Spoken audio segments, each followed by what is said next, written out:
Prezados estudantes, bem-vindos, bem-vindas à disciplina de Filosofia, Cultura e Sustentabilidade do curso de Filosofia da modalidade EAD da Universidade Federal de Pelotas.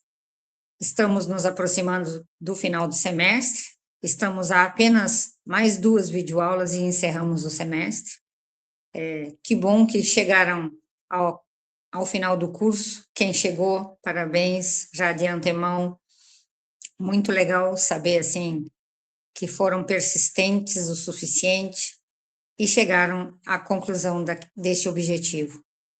Que bom, fico feliz por vocês, tá?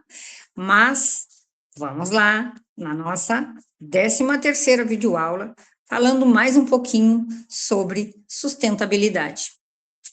Então, nós podemos dizer que, baseado assim, no crescimento econômico ilimitado e na exploração intensiva da natureza, como nós vimos ressaltando sempre a todas as videoaulas, tá? Nesse contexto, a sustentabilidade, ela emerge não apenas como uma questão técnica, assim, ou econômica, né, como eu já frisei em outros momentos, mas ela, assim, ela emerge como um desafio profundamente cultural, tá?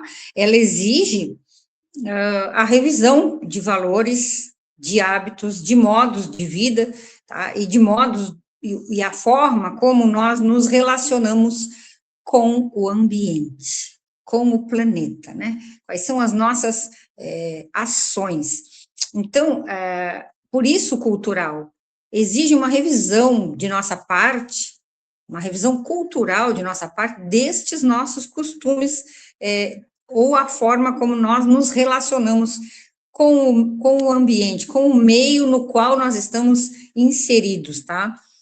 Então, com as outras formas de vida, inclusive.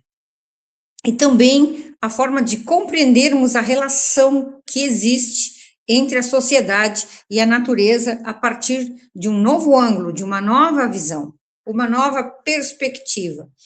Então, a construção de uma cultura ecológica, ela representa uma mudança paradigmática, tá? Na forma como os seres humanos se percebem dentro deste ambiente, dentro deste mundo natural. Como é que você se percebe, ou nunca parou para pensar isso? Como é que você se percebe dentro, né, inserido neste mundo natural? Você se percebe o superior, dominador, ou o capaz de dominar a natureza? Quais são as suas ações em prol deste outro mundo, como diz o Krenak, né? Existem outros mundos. Então, durante séculos predominou uma visão antropocêntrica. O que é isso? É o homem no centro do universo, né? Que se colocava, né? O ser humano no centro do universo, no centro da existência, e atribuindo ao ser humano, a esse ser humano, o direito de dominar e de explorar os recursos naturais em benefício próprio. Isso acontece até hoje, né? Enfim, mas, entretanto, assim, a gravidade dos problemas ambientais contemporâneos, isso fez com que parássemos para analisar, para observar aonde estamos errando.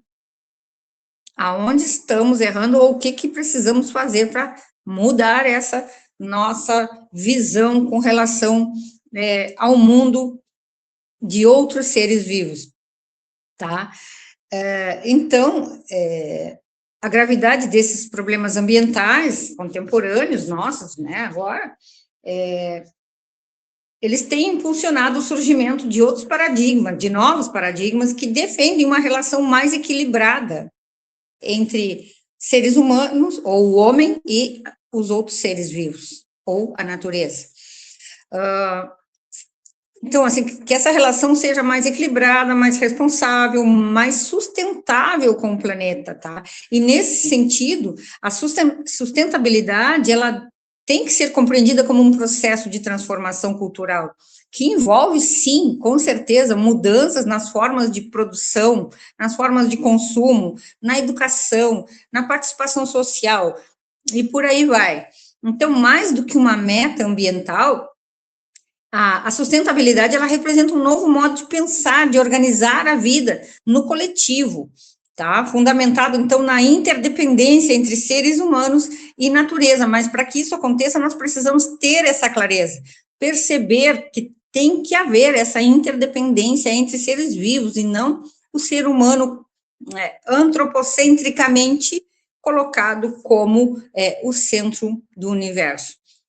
Então, a crise ambiental contemporânea, ela não pode ser entendida apenas como resultado de falhas técnicas ou administrativas, entende? Ela está profundamente relacionada à forma como a modernidade construiu essa compreensão de mundo.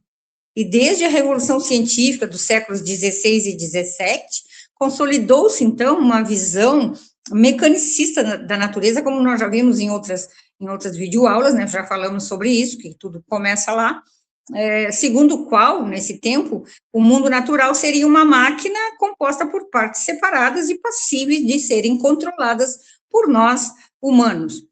Então, essa concepção, ela foi fortalecida pelo desenvolvimento do capitalismo industrial, que transformou a natureza em fonte de matéria-prima, né, destinada ao crescimento econômico, à evolução, o desenvolvimento do planeta, né, do mundo, economicamente falando, claro. Conforme argumenta o sociólogo alemão, o Ulrich Beck, a sociedade contemporânea, ela vive uma condição caracterizada pela produção de riscos globais decorrentes do próprio processo de modernização. E segundo Beck, em 2011, cito, tá? Os riscos produzidos pela modernização já não permanecem confinados a determinados lugares ou grupos sociais. Eles atravessam fronteiras. Eles afetam ecossistemas, tá? Eles afetam ecossistemas inteiros, diz o Beck, tá? E colocam em questão a própria capacidade de sobrevivência das sociedades humanas. Tá? Colocam em questão a nossa sobrevivência, né? Fechando aqui a citação do Beck, continuemos. A percepção, então, desses riscos, tá, tem levado a questionamentos dos paradigmas tradicionais de desenvolvimento e torna-se cada vez mais evidente que o crescimento econômico ilimitado, ele é incompatível com a finitude dos recursos naturais. Pois bem, dessa forma, então, emerge, assim, a necessidade de construir novos referenciais éticos, políticos e culturais, que sejam capazes de orientar a convivência sustentável entre humanidade e natureza. Não tem outro jeito. Então, assim, a cultura ecológica pode ser definida como um conjunto de valores, um conjunto de conhecimento, de práticas e de comportamento orientados para a preservação dos sistemas naturais, tá? E também para a promoção de relações sustentáveis entre a sociedade e o ambiente. Bom, diferentemente das abordagens puramente conservacionais, a cultura ecológica não se limita à proteção da natureza, tá? Ela propõe uma transformação profunda das formas de pensar, de agir e de viver. Então, trata-se de reconhecer que os problemas ambientais, eles possuem raízes culturais e que sua superação exige mudança, tá? Mudanças nas estruturas simbólicas que orientam as ações humanas, a ação humana, né? Então, o Edgar Morin, por exemplo, ele já destacava, né, a necessidade de uma reforma do pensamento que permita compreender, né, a complexidade das relações ecológicas. Segundo ele, eu vou citar o Edgar Morin, falecido agora há pouco, a consciência ecológica profunda revela a autonomia dos seres vivos, revela que a autonomia dos seres vivos depende da sua dependência do meio ambiente. Quanto mais autônomo é um ser vivo, mais dependente ele é das condições ecológicas de sua existência. Morin, 2015, tá? Bom, essa compreensão, então, ela rompe com a lógica da separação entre a humanidade e a natureza. Não pode existir isso. Não podemos pensar mais desta forma. Então, em vez de considerar o ambiente como algo externo à sociedade, a cultura ecológica, ela reconhece a interdependência entre todos os elementos da vida. E a construção dessa cultura, ela envolve práticas cotidianas, relacionadas com o consumo consciente, com a redução de desperdícios, vejam bem, redução de desperdício, valorização da biodiversidade e ao fortalecimento também da participação cidadã das decisões ambientais. Não são só os nossos representantes, só os grandes líderes mundiais que precisam, né, falar por nós. Todos precisam participar, né, dessa batalha, dessa luta, dessa transformação, dessa conscientização ambiental.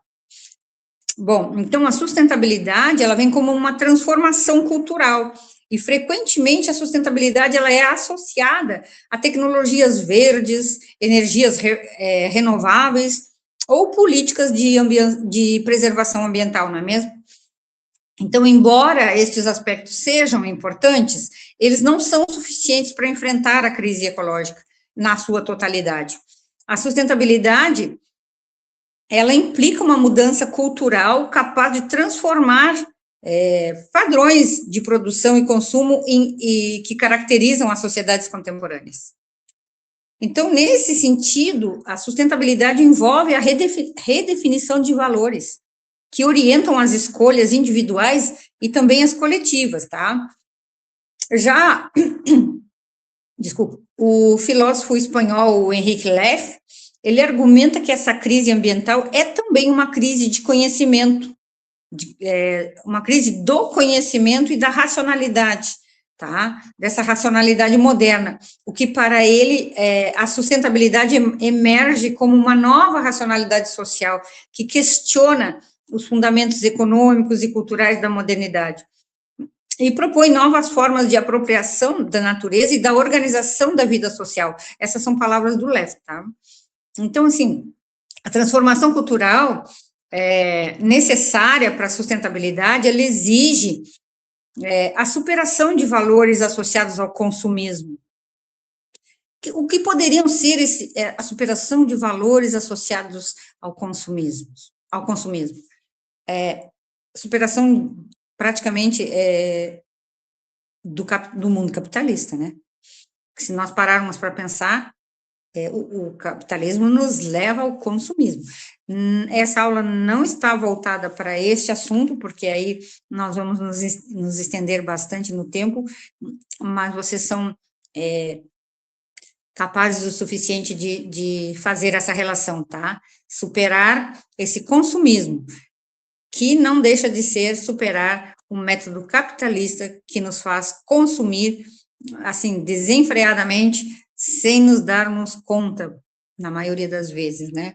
Bom, em seu lugar, nós devemos fortalecer princípios como solidariedade, responsabilidade coletiva, cooperação, respeito aos limites ecológicos. E essa mudança, ela não envolve apenas indivíduos, governos, sistemas, não é só isso, tá? A sustentabilidade, ela torna-se, assim, um projeto civilizatório voltado à construção de sociedades mais justas e ambientalmente mais equilibradas. Amém, que assim seja. Bueno. Bom, a educação ambiental, ela desempenha papel fundamental, ou a educação, né, gente? A educação desempenha papel fundamental na construção de uma cultura ecológica. Por meio desta educação, ou desta educação ambiental, é possível desenvolver conhecimentos, valores e atitudes que contribuam para a formação de cidadãos comprometidos com a sustentabilidade. A educação ambiental, ela ultrapassa a simples transmissão de informações sobre problemas ecológicos. Seu objetivo principal é promover, então, auxiliar uma compreensão crítica das relações entre sociedade, economia, política e meio ambiente. Gente, só um pouquinho que eu tenho que abrir a porta aqui, tá? Tem que abrir a porta, porque tem um gatinho aqui querendo sair. Viu?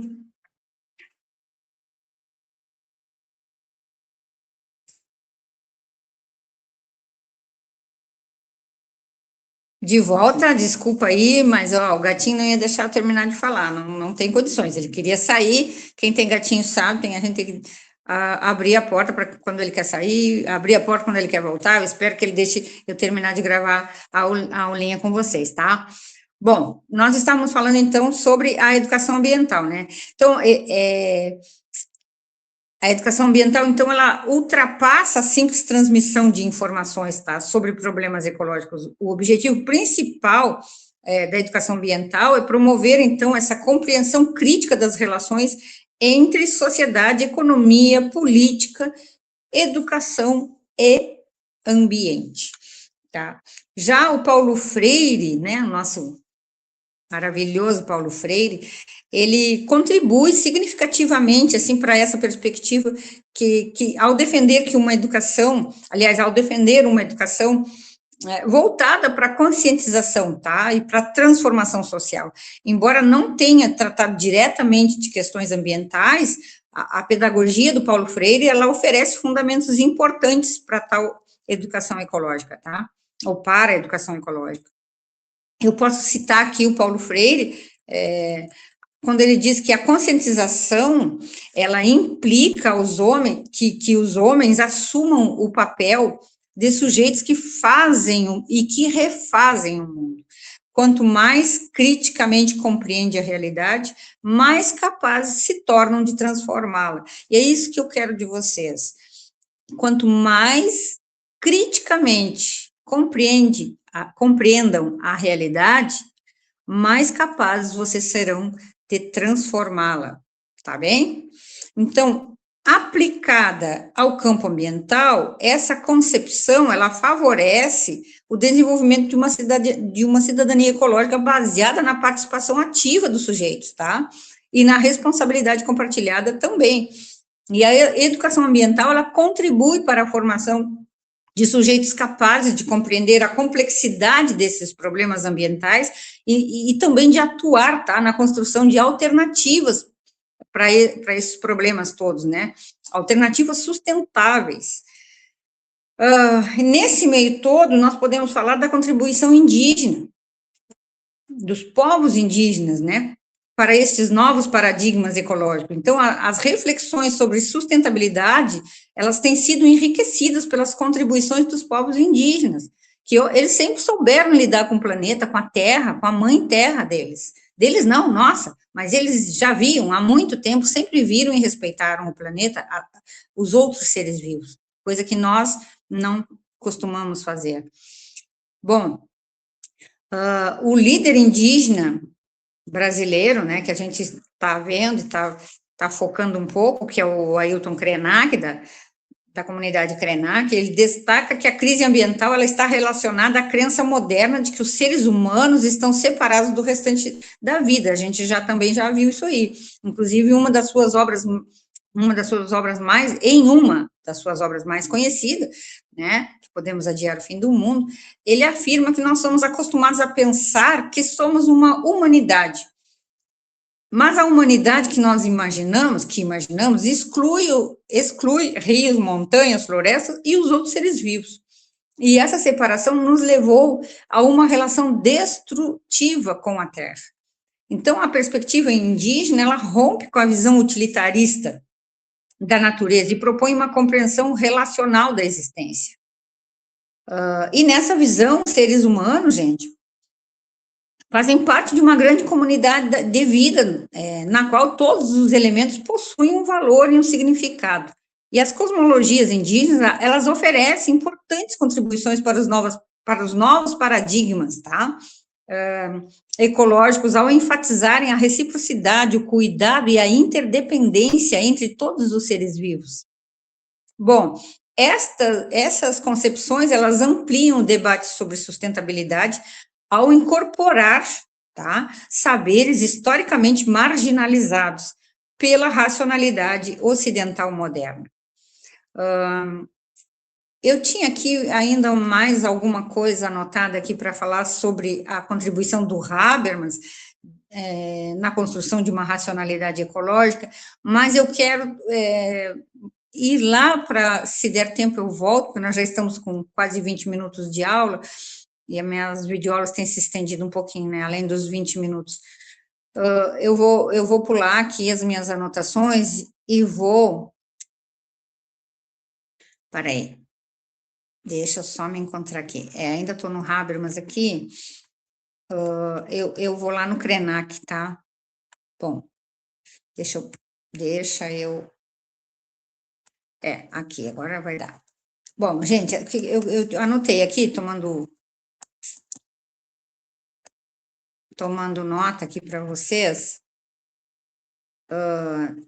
eu fiz algumas anotações que eu gostaria de falar para vocês, e vou pular o Habermas aqui, tá bom? Porque nós temos já bastante conteúdos falando sobre o Habermas, eu volto aqui num outro momento. Bom, o que eu quero falar para vocês é o seguinte, ó, no livro do Krenak, Ideias para Adiar o Fim do Mundo, ele não utiliza o conceito de sustentabilidade no sentido tradicional adotado por organismos internacionais ou por empresas, tá? Pelo contrário, ele faz uma crítica ao que chama de mito da sustentabilidade, quando esta é usada para manter o mesmo modelo de exploração da natureza. Os trechos mais relevantes para discutir sustentabilidade na obra do Krenak, tá, aparecem principalmente em 3 partes. Então, quando ele fala a crítica à separação entre humanidade e natureza, ele argumenta que a crise ambiental nasce da ideia moderna de que os seres humanos estão separados da Terra. Para ele, não existe uma humanidade isolada da natureza, pois somos parte desta natureza. Então, numa passagem muito citada da obra, ele afirma: eu não percebo onde tem alguma coisa que não seja natureza, tudo é natureza. O cosmos é natureza, tudo em que eu consigo pensar é natureza. Bom, essa reflexão é fundamental para compreender, então, a concepção do Krenak de sustentabilidade, ou seja, não se trata de administrar recursos naturais, mas de reconstruir nossa relação de pertencimento a essa terra. Bom, o segundo ponto, né, é quando ele fala sobre o questionamento do modelo de desenvolvimento. Ao longo do livro, o Krenak critica a lógica econômica baseada no consumo ilimitado e no crescimento permanente. E ele entende que a exploração desenfreada dos ecossistemas decorre de uma racionalidade que transforma tudo em mercadoria. E a obra apresenta uma crítica ao modelo civilizatório que considera a natureza apenas como recurso econômico, defendendo a necessidade de outras formas de existência e convivência com esse planeta. E o terceiro ponto da obra, que ele fala sobre o conceito de sustentabilidade, ou o mito da sustentabilidade, é exatamente esse, a crítica ao mito da sustentabilidade. Então, assim, para um trabalho acadêmico, por exemplo, esse talvez seja o ponto mais importante. O Krenak afirma que, muitas vezes, a palavra sustentabilidade é apropriada por grandes corporações para legitimar, então, a continuidade dessa exploração ambiental. Segundo a apresentação crítica da obra, o Krenak propõe discutir o mito da sustentabilidade, inventado para justificar, segundo ele, né, determinadas formas de apropriação da natureza. Bom, e nesse sentido, o Krenak desloca, então, o debate da sustentabilidade técnica para uma sustentabilidade de transformação cultural, que era o que nós estávamos falando lá no início, né? É necessário isso, essa transformação cultural e ética profunda, tá? Então, assim, como que nós podemos relacionar o Krenak ao tema da sustentabilidade como transformação cultural? Bom, você pode sustentar que para o Krenak, a sustentabilidade verdadeira, ela exige superar a separação, primeiramente, superar a separação entre o ser humano e a natureza. Isso é fundamental. Depois, reconhecer rios, florestas, montanhas como parte os outros seres vivos, né? Como montanhas, não, né? Mas os outros elementos desse meio, desse meio, não, ele não fala em meio, desse ambiente, como parte da nossa comunidade de vida, fazem parte da nossa vida. Nós somos parte disso tudo também. Então, outro apontamento do Krenak é criticar o consumismo e o modelo econômico que depreda, que destrói. Valorizar os saberes indígenas e formas ancestrais de habitar a terra, é preciso aprender com eles. Então, assim, promover uma mudança cultural nas formas de viver, de produzir e consumir. Então, uma formulação acadêmica possível seria: para Krenak, a sustentabilidade ela não pode ser reduzida à gestão eficiente dos recursos naturais. Isso está muito claro. Ela pressupõe uma transformação cultural capaz de reconstruir os vínculos entre humanidade e natureza, rompendo com a lógica moderna, que converte a terra em objeto de exploração econômica. Então, essa interpretação, ela dialoga muito bem com o texto, com a cultura ecológica e os novos paradigmas, né? Especialmente articulada com a racionalidade comunicativa do Habermas e as epistemologias indígenas defendidas pelo Krenak. Bora lá? Até a próxima!